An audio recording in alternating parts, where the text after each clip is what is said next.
Direction Bangui, la capitale centrafricaine, où nous retrouvons Moussa. Bonjour Moussa. Oui, bonjour Zéphirin, bonjour à tous les éditeurs de la radio mondiale. Bienvenue, vous avez des questions concernant un événement qui s'est déroulé récemment dans votre pays. Il s'agit du retrait annoncé d'Ali Darassa de la coalition des Patriotes pour le changement. Ali Darassa, je le rappelle, c'est le chef du groupe armé UPC. Il a indiqué récemment qu'il s'engageait à se retirer de la CPC, une coalition qui depuis décembre cherche à renverser le président Faustin-Archange Touadéra. Moussa, vous êtes à l'antenne, nous écoutons vos questions. Ok, en Centrafrique, le chef du groupe armé UPC, Ali Darassa, s'engage à se retirer de la coalition des Patriotes pour le changement qui cherche à renverser le président Touadéra depuis décembre dernier. Alors, je ferai deux questions. Quel est l'intérêt d'Ali Darassa à quitter la CPC et que représente UPC au sein de la CPC et ceux des partis majoritaires? Voilà, bien, c'est noté. C'est Florence Maurice, notre envoyé spécial en Centrafrique, qui va justement vous répondre. Bonjour Florence. Bonjour Zéphirin, bonjour Moussa, bonjour à tous. Alors que sait-on Florence des raisons qui ont poussé Ali Darassa à prendre l'engagement de ce retrait?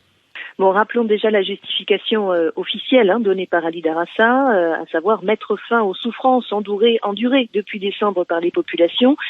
C'est pour cela, explique-t-il, qu'il s'engage à quitter la CPC et réintégrer l'accord de paix de Khartoum. Mais je ne vous cache pas qu'à Bangui, c'est davantage perçu comme un prétexte qu'autre chose. Alors, quelles sont ses véritables motivations? Bon, l'UPC, vous l'imaginez bien, ne dévoile pas tous les aspects de sa stratégie. Nous sommes en temps de guerre, mais les chercheurs et sources sécuritaires émettent plusieurs hypothèses. La première, ce serait tenter de s'éviter un exil.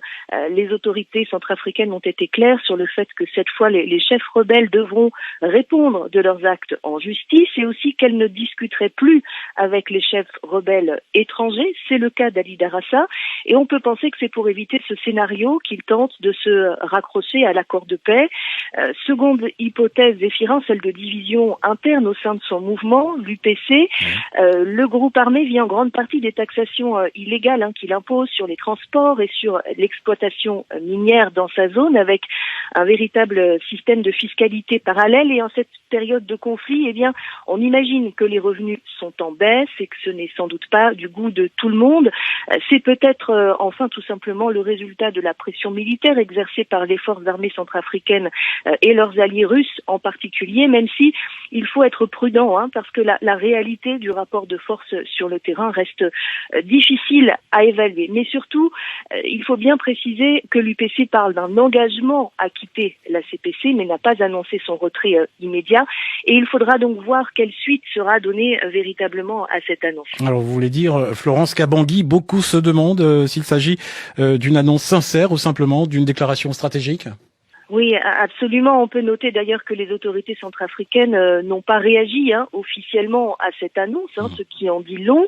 Ce mouvement nous a habitués à des revirements, me confiait une source proche du pouvoir. Il faut dire aussi qu'avant même de rejoindre la CPC en décembre et donc de quitter formellement l'accord de Khartoum, l'UPC était régulièrement accusé de violer cet accord. Certains n'excluent donc pas qu'il s'agisse en fait d'une pure stratégie de repli, peut-être pour prendre le temps de se renforcer, tenter par la suite de regagner le terrain perdu lors de la contre-offensive des autorités. Tout ça, ce sont bien sûr des suppositions, mais on voit bien que cette annonce a été accueillie avec beaucoup de scepticisme. Alors la dernière question de Moussa, c'est quel est le poids de l'UPC au sein de la CPC? Que représente donc l'UPC au sein de cette CPC? Est-ce un des partis majoritaires?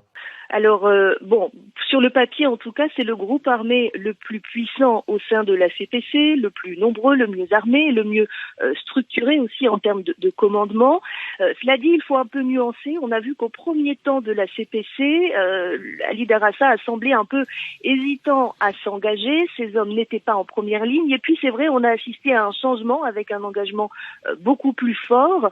Est-ce parce que après les premières victoires engrangées par la rébellion, l'UPC a vu l'opportunité pour lui de gagner de nouveaux territoires. C'est difficile à dire. En tout cas, c'est vrai qu'ils ont infligé un coup dur aux forces alliées en prenant Bambari. Ils leur ont également opposé une résistance sérieuse lors de la reprise de Bambari par le pouvoir. Et depuis, en laissant à nouveau en retrait. Alors là encore, est-ce parce qu'ils sont affaiblis? Est-ce une stratégie pour mieux revenir? De manière générale, je vous le disais, très peu d'acteurs ont une vision précise de l'état des forces sur le terrain.